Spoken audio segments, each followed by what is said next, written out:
The ability to speak confidently is like a muscle. With the right tools and exercises, literally anyone can get stronger. In today's episode, I'm sharing 12 tools that'll help you sound more confident when you speak. We're covering everything from learning to change the physical sound of your voice, to learning to calm your body when you're feeling nervous, to learning how to harness the power of mindset to help you feel strong on the inside so you sound confident and amazing on the outside. Let's dive in. Welcome to the Art of Speaking Up, a podcast that helps professional women access the limitless potential that lies within them.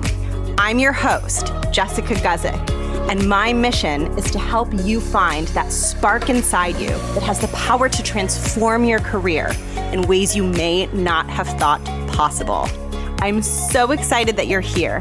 And now, on to the show.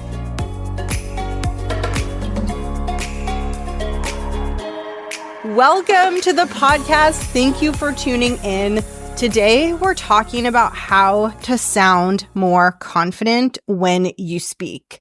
This is a core goal that so many of us have, and I wanted to share all of the different tools that I use with my clients in today's episode, because I've been realizing over the months and years now that through my client conversations and through the work that I do facilitating my signature program, the Art of Speaking Up Academy, there are so many tools and tips and suggestions that come up when I'm coaching my clients that I don't talk about on the podcast. And so I wanted to do a roundup of all of these tools and offer you 12 different ways to sound more confident when you speak. That's what we're doing in this episode. And I just want to let you know that this is something that I deeply relate to. When I was in my corporate career, I really struggled to sound big and authoritative and confident in my voice. I felt like I was timid and squeaky and small, and I really just wanted to speak in a way that felt and sounded strong. And I think so often when we're struggling to do that, part of the reason it can feel so frustrating is because I think that we all know deep down inside that we're capable of so much more. And there's this disconnect because it feels like the voice that is coming out of our mouths doesn't belong to the real us who is strong and powerful and capable. And what I've found is that if you want to be able to communicate with more confidence, you can do it either inside out or outside in. So inside out is when you're changing your thoughts and feelings on the inside, and then that helps you sound more confident on the outside. But you can also do it outside in, where you experiment with different ways of speaking on the outside, different ways of using your voice, which I'm going to talk about in today's episode. And that experimentation makes you feel more confident on the inside, which helps you bring more of a natural power and authority and confidence to the way that you speak. So today's episode is a mixture of inside out and outside in tips and tricks and methods to help you sound more confident when you are speaking. And I want you to think about everything that I'm sharing as adjustments. So, when you go to a yoga class and you do a yoga pose, if you go to yoga, that is, and the instructor comes around and gives adjustments. And so you might be doing like a downward dog and the instructor kind of like helps you push your hips back, or maybe they help you like spread out your fingers more on the yoga mat. And as soon as you get the adjustment, all of a sudden you feel different, like your body feels different. You like click into the pose. And it feels better, right? If an adjustment is done well, it should make you feel better in your body. It should make the yoga pose feel more doable for you. So the tips that I'm sharing in today's episode, I want you to think about as adjustments. These are all tweaks that are meant to help you feel better. Little tweaks, little shifts that give you that feeling of like, oh, this feels a lot better. this feels a lot more comfortable. And now that I feel more comfortable, I can put more of myself into this yoga pose. Or in the case of this episode, I can put more of myself and my strength and my confidence into the words that are coming out of my mouth. So I'm going to walk you through 12 adjustments that you can make to sound more confident. And I want you to pick the ones that feel really good to you. Now, because there's a lot of them, there's 12 in this episode, I'm going to share them in sets of 4 so that it's not too overwhelming. And I have a few themes that I'm going to be hitting on. And the first set of 4 are all about helping you bring a stronger feeling of confidence into your body. So that's what we're going to start with, 4 different ways to do that. Before I go deeper into this, by the way, if you're new here, hi, I'm Jess. I'm the host and creator of the Art of Speaking Up podcast. I used to be an executive in the corporate 9-to-5 space, and now I'm a full-time podcast host and career coach. And my podcast, as well as my coaching work, are all designed to help you feel super confident and unstoppable inside so that you can show up as a very powerful leader and a very powerful voice in the room at work. The mission behind this show is ultimately to help more women get into leadership positions and to help you build the confidence and the skills you need to make that happen. Okay, so let's get into the first set of 4 adjustments that you can make to bring confidence into your body. So in the way that I coach my clients on confidence, it can come from the mind, like it can come from the thoughts we're having in our mind. It can also come from our physical body. And sometimes if we can just make a couple tweaks that are more physical, we can start to feel confidence bubbling up inside us physically. And then that will really reflect through in our tone of voice and how confident we sound. So there's a few different ways that you can do that. So adjustment number 1, increase your speaking volume. This is so important. When you're speaking, if you're not sounding confident, if it's not coming out the way that you want, notice your volume and ask yourself if you are unconsciously reducing the volume of your voice so as not to be noticed, not to be heard, or not to take up space. This is often a subtle thing that we do. And when we realize we're doing it, we can almost imagine that we have a little volume dial within us, just like the volume dial that we have in our cars, or I have an older car, so it has a volume dial. But just like we have that dial where we can increase the volume, I want you to think about it as you have a dial within you, and I want you to just subtly turn the dial up. It doesn't have to be dramatic. You don't have to go to like yelling, but I actually want you to practice a subtle increasing of your volume. Number 1, not only will you land as more confident to the people that you're talking to or the people in the room, but also as you increase your volume, what you're communicating to your unconscious mind is, it is safe for me to be louder. It is safe for me to speak. I don't have to hide.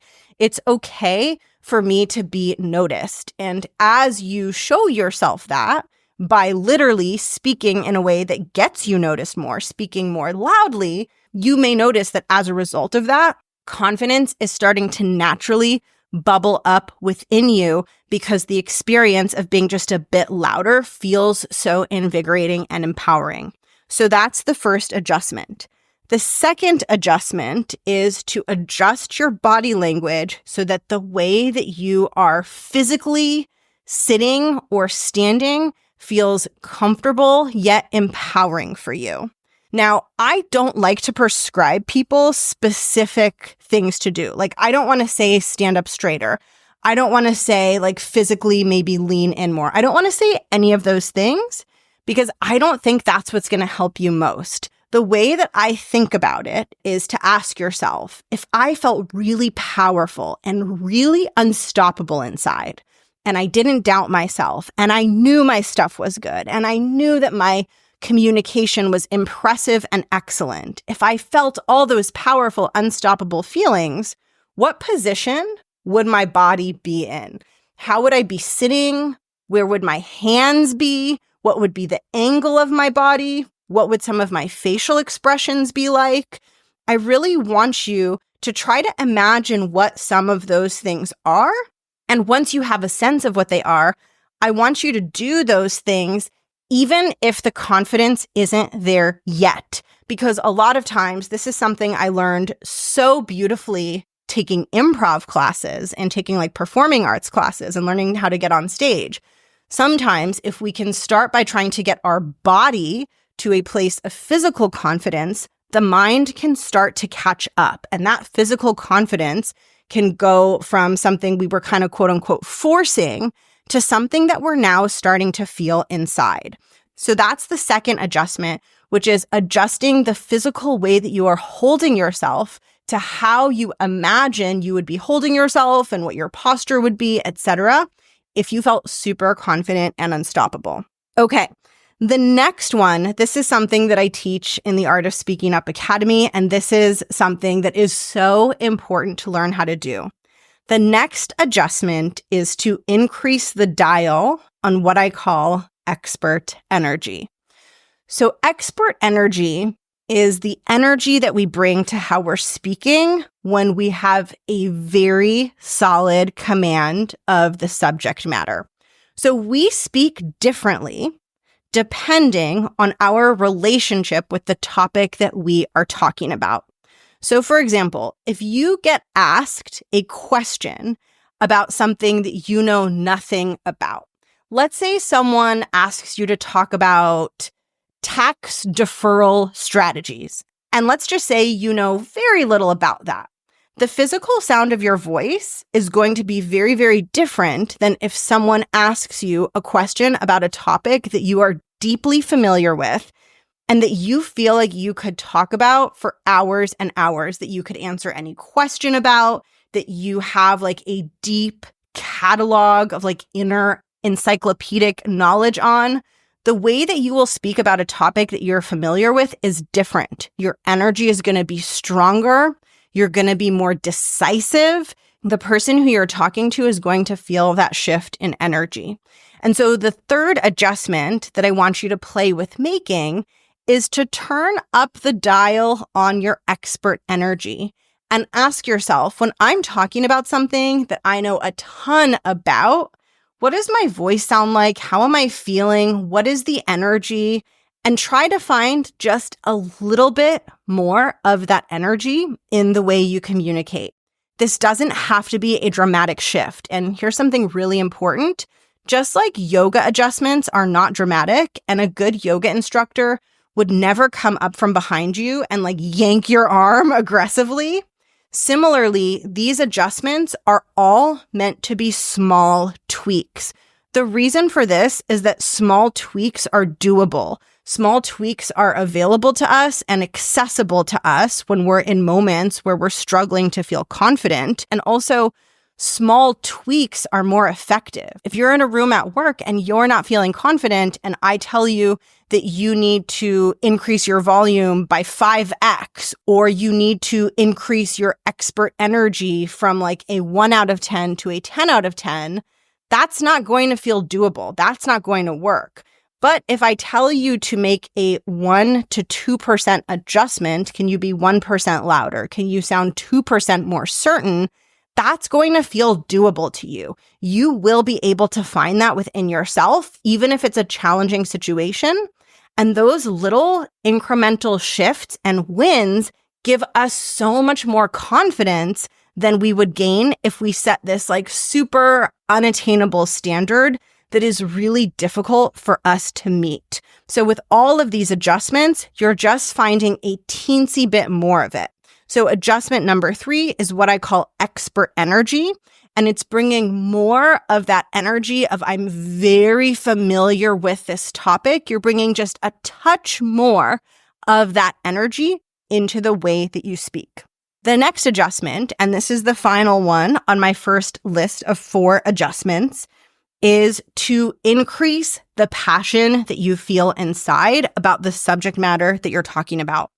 So just like I mentioned how expertise causes you to physically speak differently, like your voice will sound different. You will give off a very different energy when you're an expert in that subject.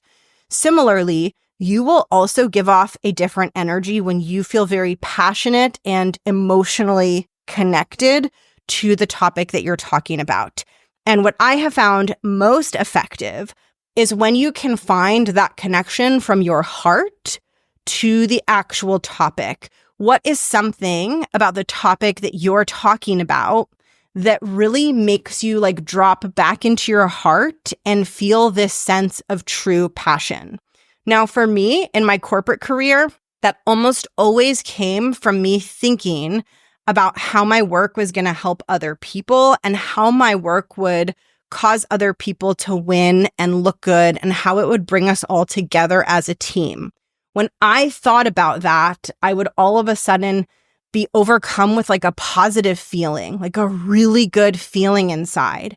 And that feeling that I would feel when I focused on how much I wanted to help other people and bring us all together and help us all win together at the same time, like even just talking about that gets me so excited. But when I would focus on that in my corporate career, my whole energy would shift.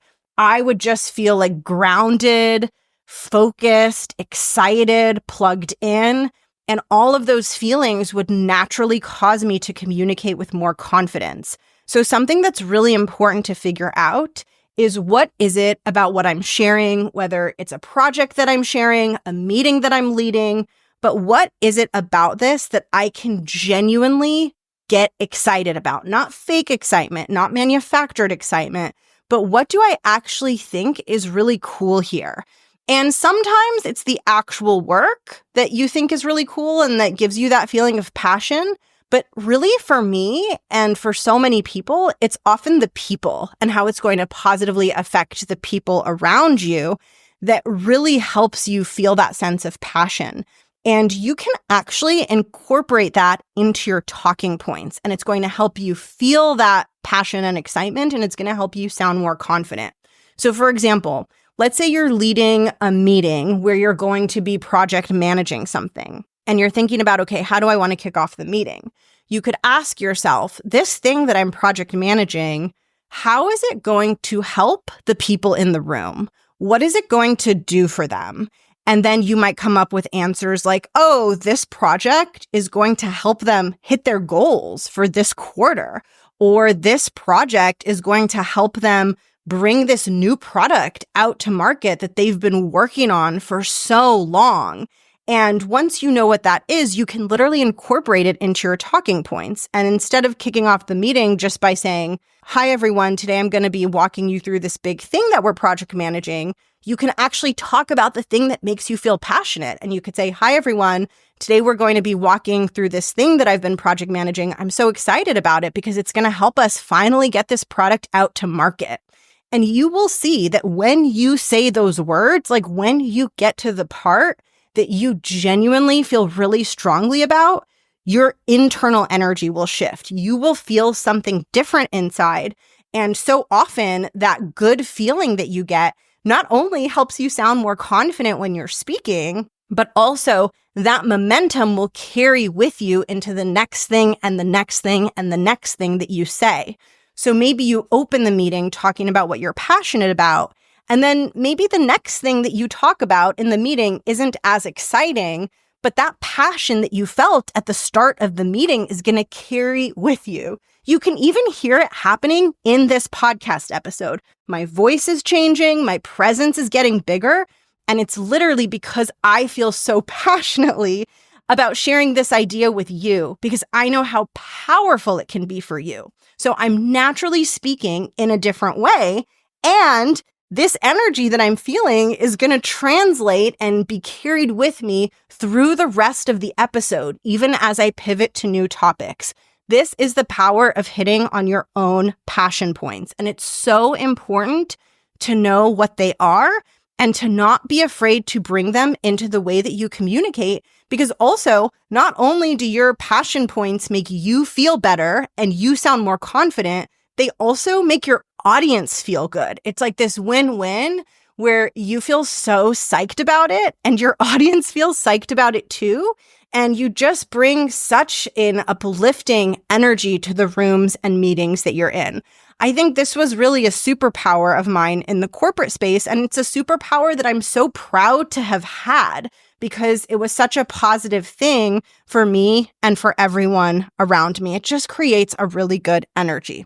Okay, so those were the first 4 sets of tips. Before I get into the second set of 4 tips, we're going to take a quick break and I will catch you in just a minute.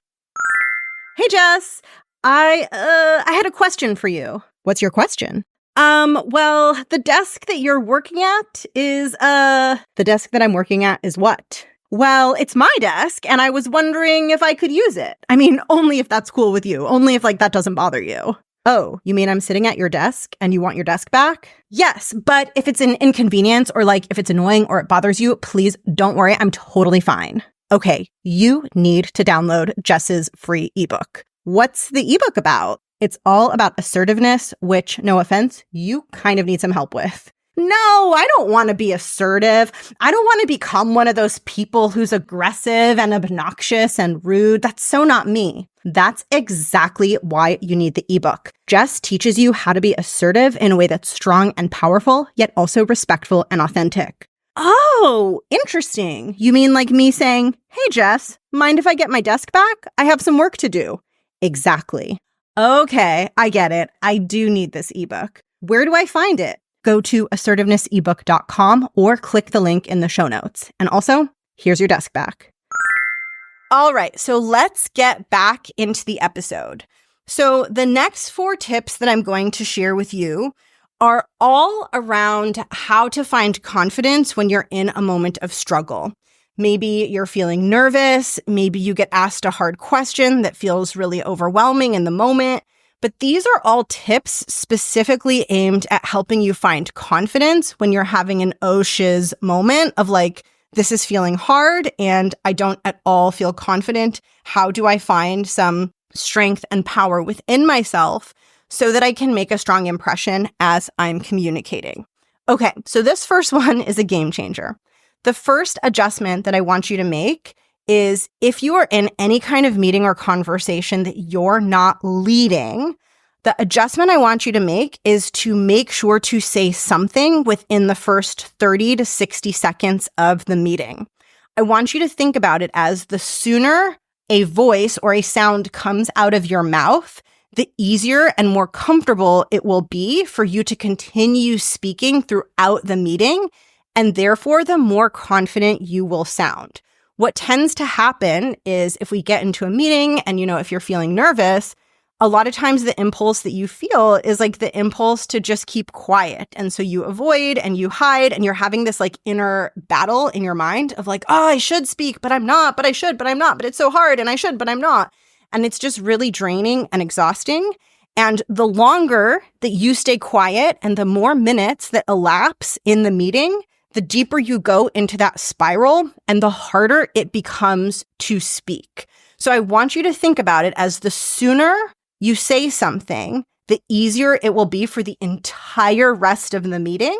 And the opposite is true. The more you wait to say something, the harder it's going to get.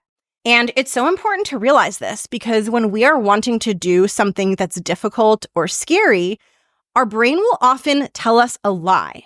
And that lie is that the scary thing will be easier to do at some elusive point in the future.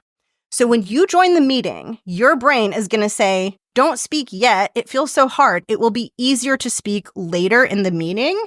It is so important for you to remind yourself that not only is this a lie, but actually the polar opposite is true. It is like jumping into a cold pool. The longer you wait and the slower you go, the more painful it is. The sooner you just jump in, the sooner you can get it over with. I want you to think about like a rusty wheel, and that rusty wheel is spinning and it's squeaking and it's rusty.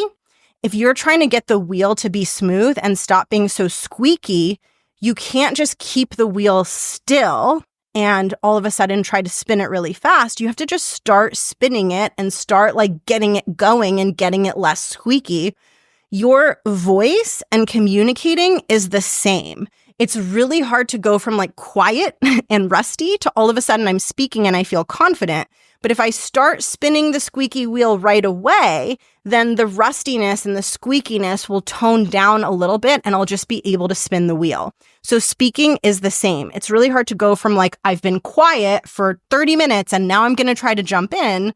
But if you start speaking right away, it's as if that squeaky wheel is like working through the squeakiness and literally your voice and your brain is warming up.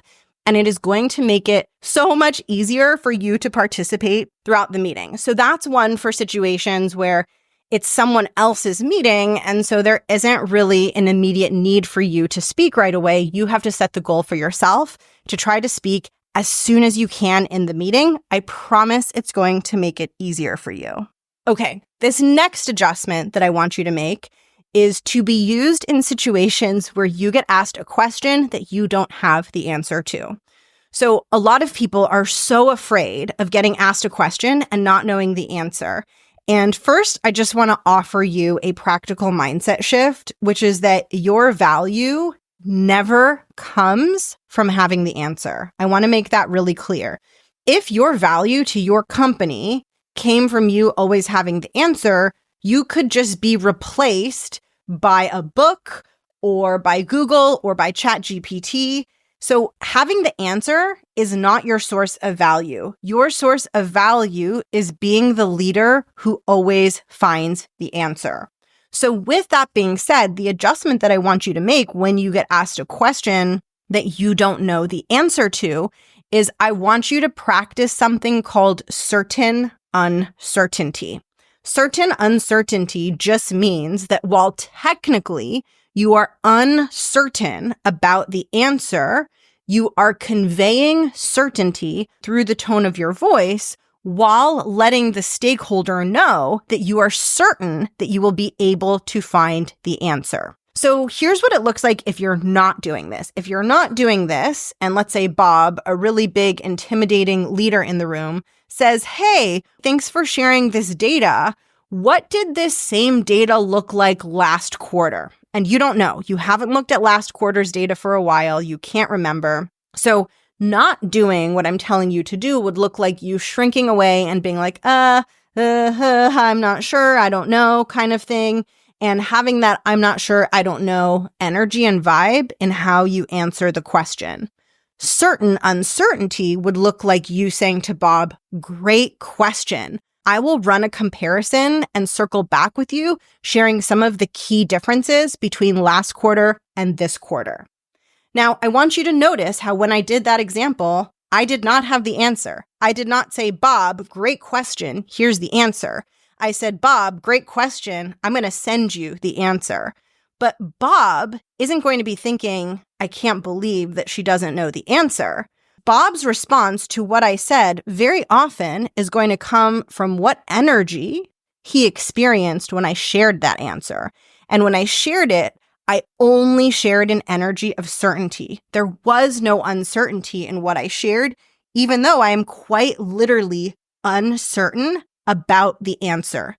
So anytime you get asked a question, you want to practice having your knee-jerk default response to the question be an energy of certainty. It literally doesn't matter if you know the answer or not. Your energy should always be the same.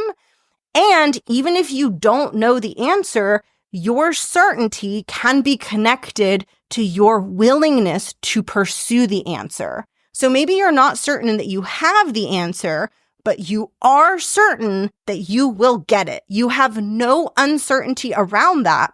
So you want to bring that energy into the answer. That is all you need to win over the stakeholder. You don't need to offer them the answer in the moment. Confidence doesn't come from always having the answer. Confidence comes from being able to stay strong and resilient even in the moments where you don't have the answer. And there is literally no such thing as a magical place or destination that you will get to in your career where you always have the answers. And in fact, the more you grow and the more you land in bigger positions in your career, the less you're going to have the answers because you're going to be expected to handle more ambiguous things where it's not your subject matter expertise that you're bringing to the table, it's your leadership and your ability to handle ambiguity. And I think we sometimes get stuck like in this false fantasy that like one day I will get to a point where I always have the answers. And I just want to offer that it's typically the opposite. The more you grow into higher roles, the less that you have the answers. And so it's really useful to just let go of that as a goal and say, my goal is not to always have the answers. My goal is to not be so shaken when I don't have the answer. My goal is to view this as a normal thing and to see my value as coming in my ability to instill confidence in the stakeholder that I will go find the answer. Okay, so that was adjustment number 6. Okay. Adjustments number 7 and 8 are meant to help calm your physical body if you are ever feeling nerves or anxiety in your body so that you can still sound confident. And one thing I want to say about this is that this is very normal. It's normal to experience anxiety around having to speak in front of people. It's normal to feel intensity in your body if you are speaking in front of people. This is something that I know a lot of people feel very, very alone when they are navigating and struggling with. And even though you feel alone in it, one thing that I can say for sure is you're not alone in it. It comes up very often when I'm supporting my clients, and feeling anxious and physically nervous in my body was something I experienced a lot of in my corporate career. I would feel a lot of psychological anxiety around speaking in front of people and presenting, and very often, especially towards the earlier part of my career, if I was giving a presentation or speaking in a big room or talking to someone really senior, I would experience a lot of intensity in my body. And it's something that for me, as my confidence grew, as I became more comfortable with myself and what I brought to the table, and also just as I got more experience and more reps speaking in meetings and presenting my work to people, that anxiety and those nerves for me really started to shrink over time. And this is something that I've seen with many of my clients as well. As their confidence grows and as they gain more practice and they really start to see themselves as being a valuable presence in the room, very often that can help you feel calmer and less nervous and less anxious when you are having to speak in front of people. But I want you to know that this is very, very normal. And I also think it's super important to share that there are for sure still situations for me to this day where I feel nervous in my body speaking in front of people. So I got pretty comfortable in my corporate career, and it was rare that that would happen. And it wasn't really something that I was thinking about or like as fixated on as I used to be in the beginning of my career when I was really struggling with it. But anytime I did something like really big or was stretching myself and speaking to a room much bigger than what I had experience doing, I would feel anxious and nervous inside. And even today, often if I'm stretching myself and I'm talking to a big group of people or I'm doing something new that I just don't have a lot of experience or practice in, that I don't have a lot of reps in, I will often feel a lot of physical intensity in my body. And I try to never think about that as like, oh, I've failed or I'm not confident. For me, I think about it as, oh, this is a situation that is very stimulating and activating for my nervous system. And this is an opportunity for me to get better at using my tools to really help regulate and calm my body so that I can bring the best of myself to this room. And in the tips that I'm about to share with you, first of all, these are tips that I myself use, and I find them very, very helpful. But one thing that's really important in applying them when you are feeling physically nervous is it's so important when you notice any signs that your body is nervous or anxious. It's really important not to jump to, oh, I've failed, or like, oh, I can't do this. See, I'm so nervous. Because when we jump to that place, as soon as we notice that we're getting nervous, we miss the opportunity to learn to use these tools and to actually learn to ride a wave of nervousness. So I never think about it as I want to never get nervous and I want to feel calm 100% of the time. For me personally, I want to be adaptable and flexible and resilient. And I want to know that if I have an oh shiz moment where things feel stretchy or scary or intense, or I'm feeling anxious or my heart is beating faster than usual, I want to know I got it. I want to know I can handle it. I want to know that I can show up for that moment. So it's so important then when we experience those moments to have grace for ourselves. And instead of saying, oh my gosh, look at how I've failed in this moment, I'm so nervous, to say, I've got this. I can do this. I can handle this. I'm going to talk more about reframing your thoughts in some of the later tips, but I wanted to share a little bit of a preview of that before I get into the next adjustment number 7, which is counterintuitive, but so helpful if you are feeling nervous and you're wanting to feel calmer. And adjustment number 7 is to slow your pace of speech. This is so counterintuitive because when we experience physical nerves in our body, our instinct is often to speed up. Number one, because when our heart rate speeds up, it's usually because our body thinks we're in danger and we need to escape the situation. Our body kind of thinks we're being chased by a predatory tiger. And so we get in this mindset of like, oh, I have to hurry and get out of this scary tiger chasing me situation, which leads us to talk faster.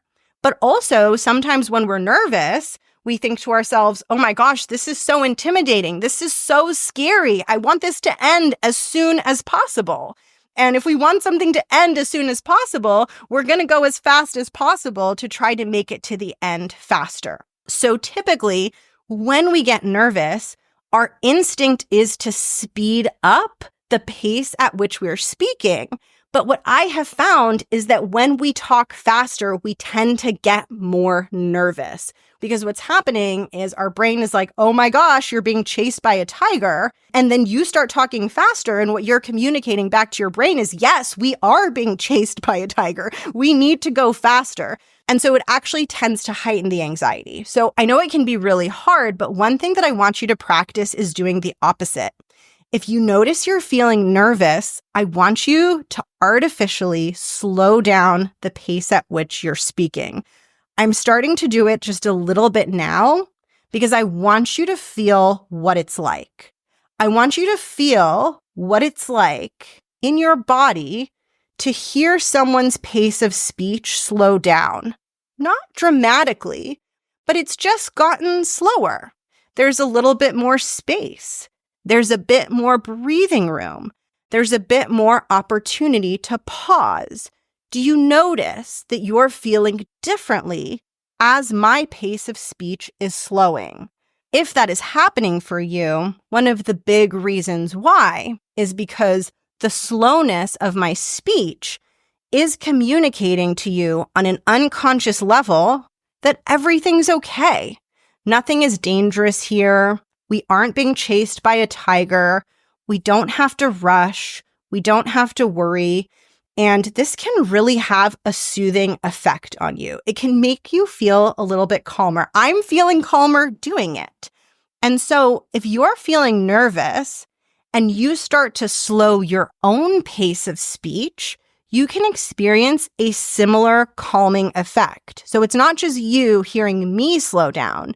You slowing yourself down can also calm you down as the person speaking. Now, you might have some anxiety around whether your audience is going to get bored or your audience feels like you're going too slowly. This is rarely the case because typically in a corporate environment, we are sharing thoughts and ideas that are very dense. There's a lot that we're sharing. We might have slides that our audience is also looking at. It's a lot for them to take in. So when we slow down and create more space, it's very rare that they're like, oh my gosh, this is so slow. And what happens more often is they actually have more space to take in what it is we are saying. And of course, as you start to feel calmer, you can pick up your pace of speech a little bit, right? So I'm doing that right now in this episode. I'm going back to more of my normal pace, but I use the slowdown from earlier to help calm myself down and introduce just a little bit more calm into my body. So that is adjustment number 7. Please let me know if you try it. It has been so powerful for me and for so many of my clients. Okay, adjustment number 8 is very much related to adjustment number 7. And adjustment number 8 is also one that is very helpful if you are feeling nervous and you're wanting to sound more confident, even if you feel nervous inside. Adjustment number 8 is to breathe. This is so important. I cannot underscore how much 1 or 2 or 3 deep breaths can help recenter you and find your confidence again if you're feeling lost or nervous or stressed or anxious or overwhelmed or you're just struggling while you are speaking. So if I'm speaking to people and I notice either like I'm losing my train of thought, I got distracted by something in the background and now I can't get back to center, or I'm starting to feel nervous, like I just notice things aren't going in a direction that I want, I will create an artificial pause in me speaking, and I will strategically use that pause to take 1 to 2 really deep breaths and get myself re-centered. So what I'll usually do is I will ask my audience a question, or I will give my audience some space so that they can really take in what it is that I'm saying without me constantly talking over it. So I'm going to give you an actual example of this. Let's say you are presenting a slide and things are going really well. You're having a really successful meeting. You're feeling good. You're presenting the slide to your audience. You're talking about it.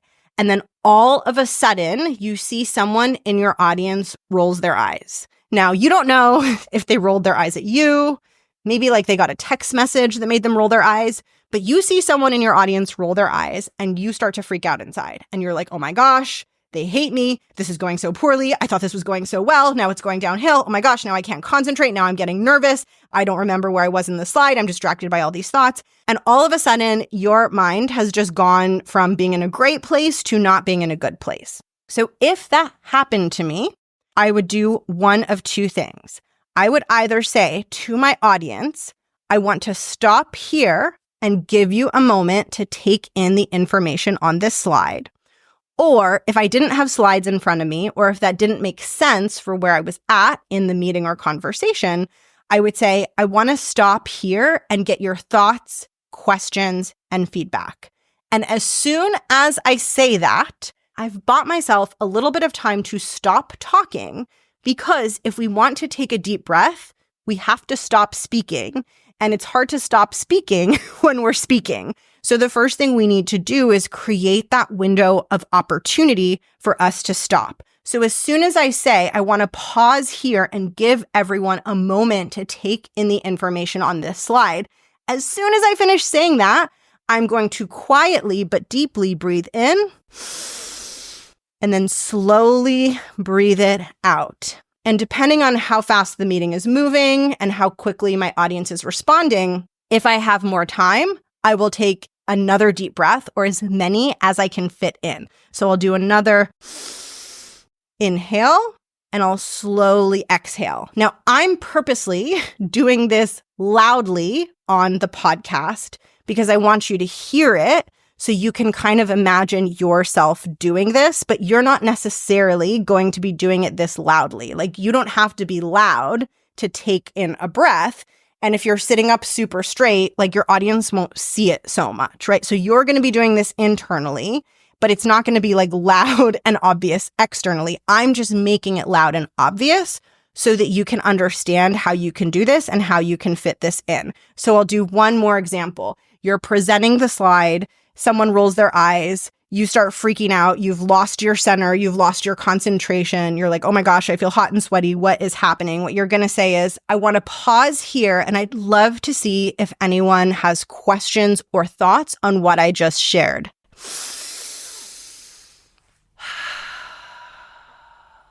Now, like I mentioned, you're not going to be that loud. You're going to be more subtle, but that is what you're going to be doing. And sometimes you can get in one breath. Sometimes you can get in multiple breaths. I found that with every breath, I feel calmer and more centered. And then I'm able to find that confidence again faster. Okay, so that was adjustment number 8. And now I'm going to take you to the final set of 4 adjustments. And these are almost all mindset adjustments. So some of the adjustments I've shared so far, actually most of them are very like physical, practical, tangible things. Now we're going to get into some of the inner things that are going to help you sound more confident when you speak.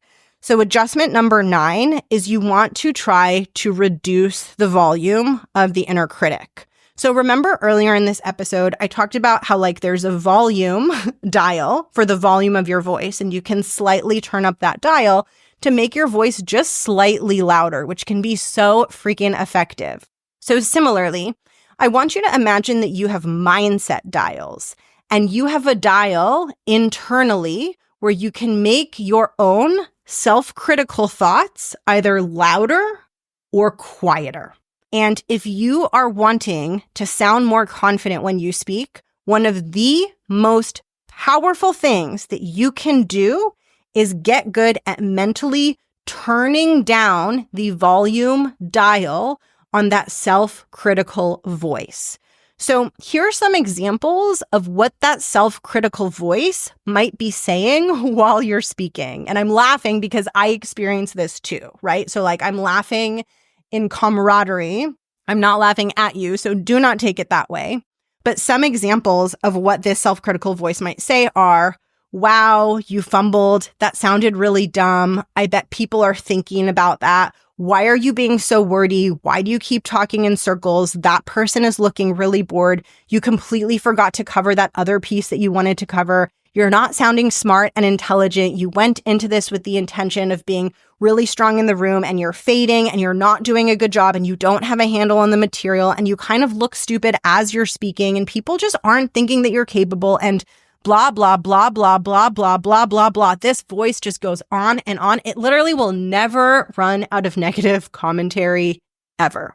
So this internal psychological experience impacts how confident you sound. And I cannot emphasize this enough. When that voice is loud in your mind and when you are wrapped up in it, you will sound less confident. You won't be aware that you sound less confident because you will be so wrapped up in the negative thoughts themselves. You will be consumed in the negative thoughts. So you won't really be noticing fully the shift in your energy. Likewise, when you turn down the volume of those thoughts. And when I say turn down the volume of those thoughts, what I mean is you notice you're having a thought of, oh, you sound so stupid. That sounded so bad. People can see that you're not confident. When you have that thought, instead of you being like, yeah, it's so true. I am so bad. People can see that I'm not confident. I really do suck at this. Instead of you doing that, you say, no. Those thoughts are not useful. I know my brain's having these thoughts, but I'm just putting them to the side so I can focus and bring my best self to this conversation. That's what I mean by turning down the dial. And when you turn down that dial, it will be reflected in how confident you sound.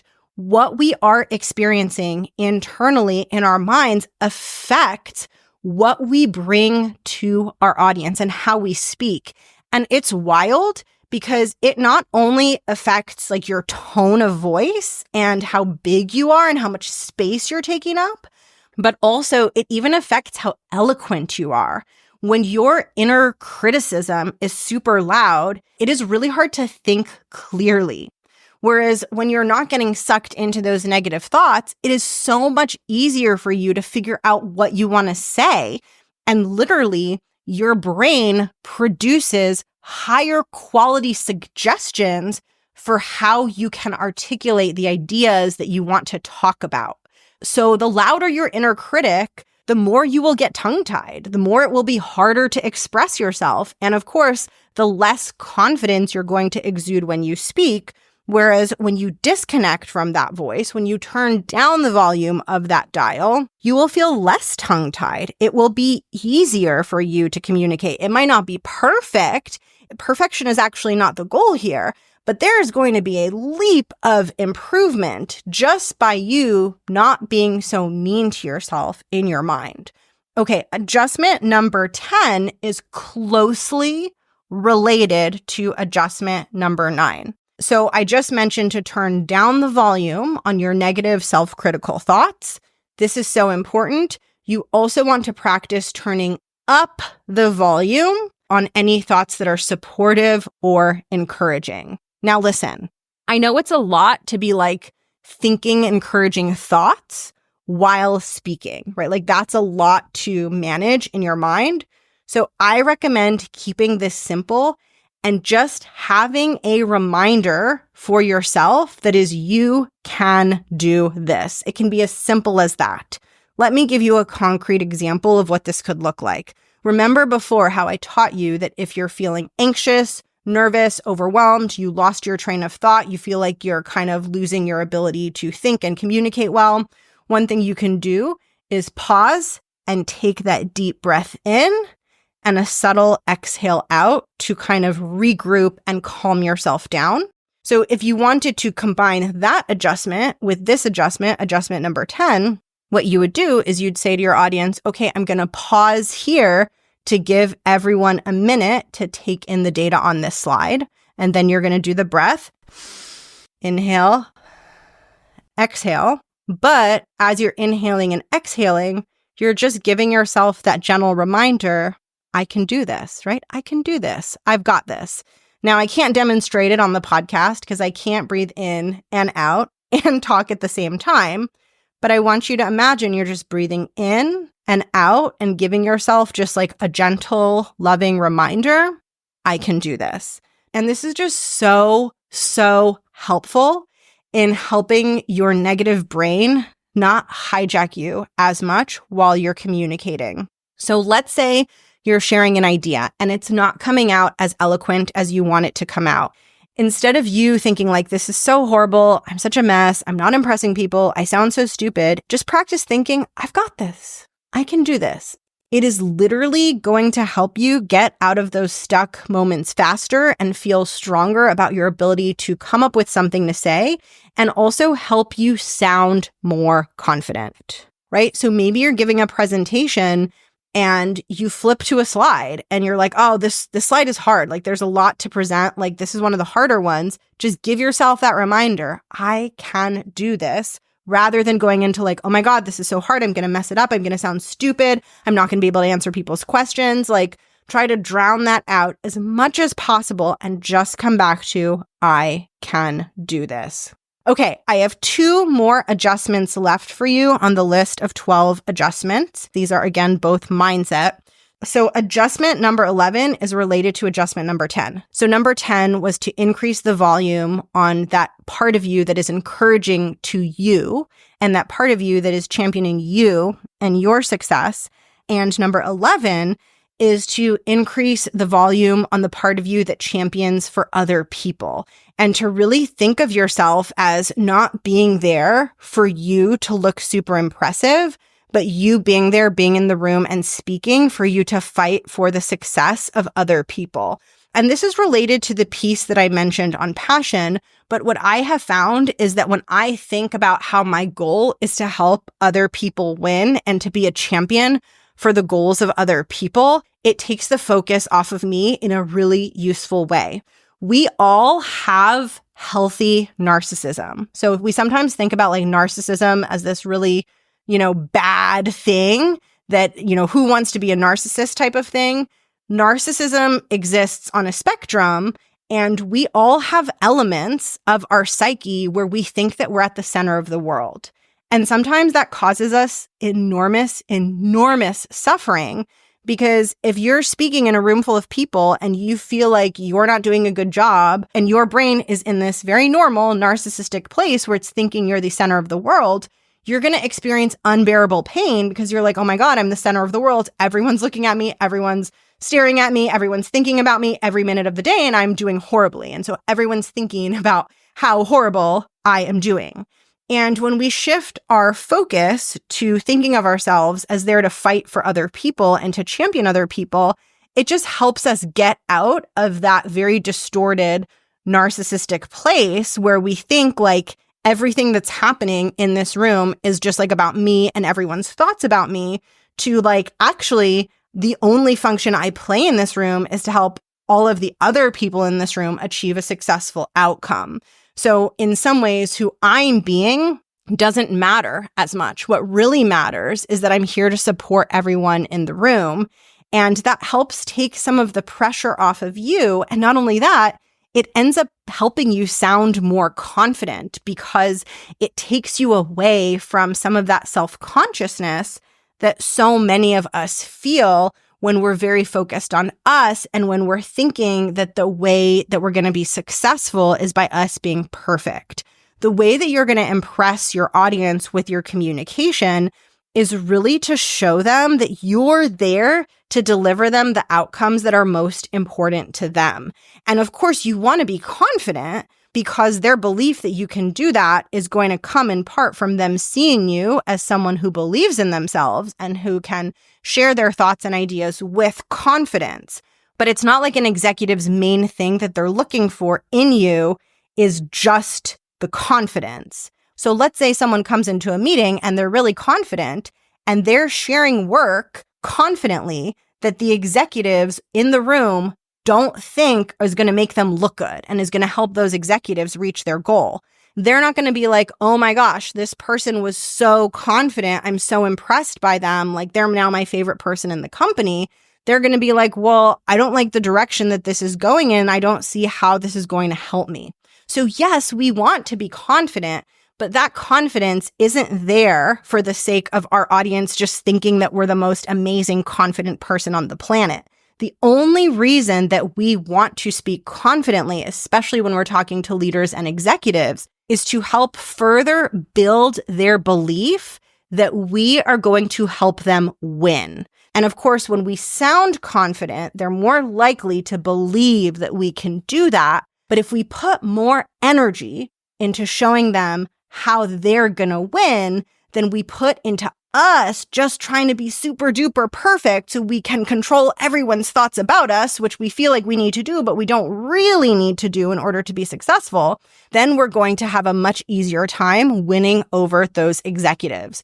So this is kind of a long-winded way of me saying that the confidence that you exude when you speak isn't actually about you needing to be someone who people think is like a perfect human who's always confident. I often see that that's an expectation that you might be putting on yourself, that you think you need to be this perfect person who's always confident. Your confidence is for your audience so that they can feel secure in trusting you to fight for them, to get them what they want. So when you see it that way, and it shifts from being like this more like narcissistic thing of like, okay, everyone's thinking about me all the time and I need to impress people and be perfect all the time, to my only job is to show these people that I've got their back and that I'm going to help them win, it can really take the pressure off of us and put our focus exactly where our focus needs to be, which is instilling confidence and certainty in our stakeholders through the confidence that we bring in not just how we communicate, but how certain and excited we are that we are going to be able to help them. Okay, this episode is getting long, so I'm going to quickly share the last of the 12 adjustments, which is instead of thinking about yourself as someone who needs to be perfect, think of yourself as the librarian. Okay, what do I mean by think of yourself as the librarian? So when I was in grade school, I remember loving library class. We would go down to the library and the librarian would like read us a book. We would all gather around her. We would sit cross-legged on the floor, like in a little circle or in a little clump, and she would read us a book. I remember loving the book, The Rainbow Fish. I was like obsessed with that book.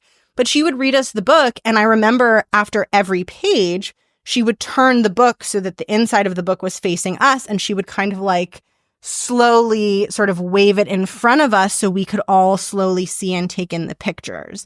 And I remember loving that experience so much as a kid, one of my favorite things about school for sure. But I often think of our role when we're speaking as being like the role of the librarian. And the reason that I like this and the reason that this helps with confidence is because, like the prior adjustment I shared, this helps you take some of the pressure off.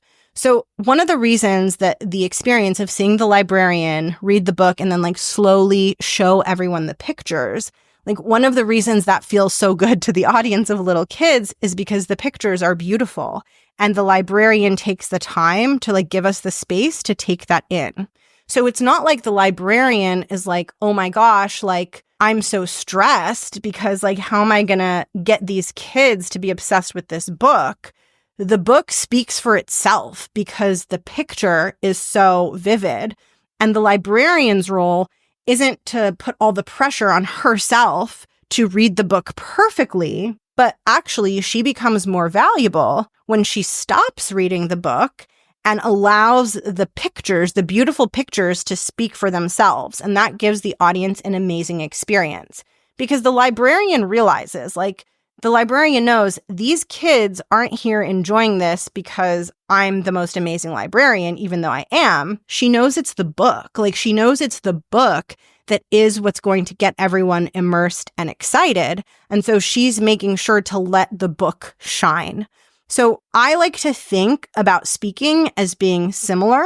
Of course, you want to sound confident when you speak, but ultimately, you're much more like the librarian, where your effectiveness is going to come from knowing how to get your audience hyper-focused on the pieces that are going to blow them away. So just like the librarian knows, like this picture of the rainbow fish is going to blow everyone's mind. I know it certainly blew my mind. When I was in my corporate career, I would slow down and ask myself, like, where are those points in the information that I'm sharing? Where are those beautiful photos of the rainbow fish where my effectiveness as a speaker is going to come from guiding my audience to exactly what I need them to look at that is going to be super exciting for them versus me feeling like it all has to come from me. It's almost like you have this goal to impress your audience, but you can't take that goal and be like 100% of that goal has to come from me being so confident in how I speak. You want to think about it as like half of that goal is going to come from me and who I'm being and how I'm speaking. But the other half of the goal of impressing my audience is going to come from me knowing when to stop and when to show them the pictures in the library book. So if my librarian thought she was like so amazing and that all the value would just come from her being the most amazing at reading the book, she would never stop to show us the pictures and we wouldn't be as impressed because we would miss it. So what I'm trying to say to you is don't put all of the weight on you to be the thing that impresses your audience. Balance it with knowing how to create space to take yourself out of it and let your audience hone in on the thing that is going to excite them. Now, for me, typically, when I would be speaking with executives, that would usually be either something I found in the data that had a really good implication or message about like our company's goals and KPIs, or it would be like a plan that we were creating for the future that had the potential to really lead to growth. But I would find the places where there was something really breathtaking and impressive. And in those places, I would remove a lot of myself as the speaker. So instead of me being like, look at this data, it is so amazing, here's why it's great, I would frame the data, but create lots of space for them to take it in. Because yes, I want to talk about why it's great. And I share this on the podcast all the time. Like, of course you want to sound confident. Of course you want to sell it. But you have to realize that sometimes selling it looks like letting your audience experience it, letting it land in the minds of your audience in the most effective way. And sometimes that means I'm going to stop speaking for a second. I'm going to let them really soak in what I just said. I'm going to let this slide be up for a second and make sure that my audience got the implications. So the idea here is that to be a good librarian, it's not just about you reading the book perfectly. It's about you knowing when to zip it and take the book and flip it around and show your audience the picture. You want to think of effective communication as being similar. Of course, you want to be confident when you speak, but that's not the only thing you're there to do. You need to know when to zip it and show them the beautiful images in the book so that they can balance their experience of you as this confident leader with the tangible, concrete evidence of the impact that you are creating at the company.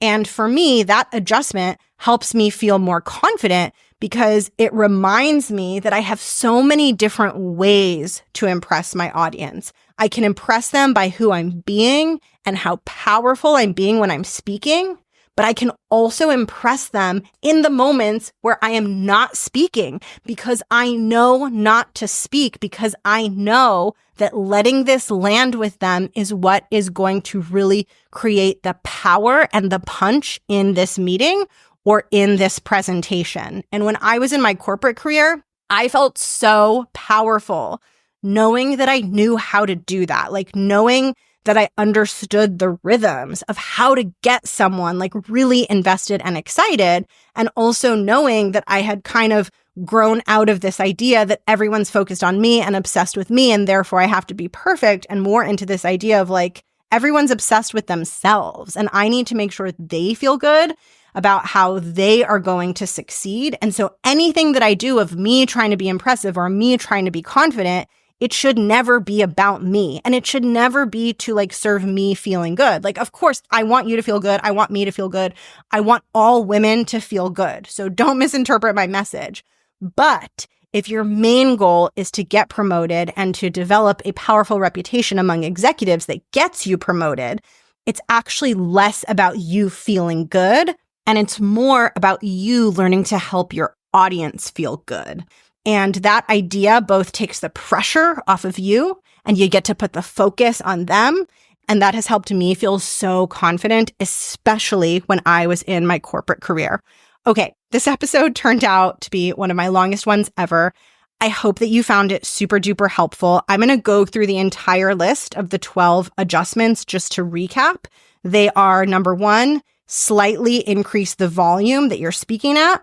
Number 2, try to adjust your body language to how you would arrange your body if you felt confident and powerful. Number 3, try to speak with the energy you'd have if it was a topic that you have zero doubts about and you're so familiar with. Number 4, speak from the heart. Find where you feel emotionally connected to your content or to the people in the room and literally talk about those things and let that energy boost your confidence. Number 5, try to participate within the first 30 to 60 seconds of the meeting to get your voice out there and to grease the wheel. Number 6, always shift into an energy of certainty when you're asked a question, even if you don't know the answer.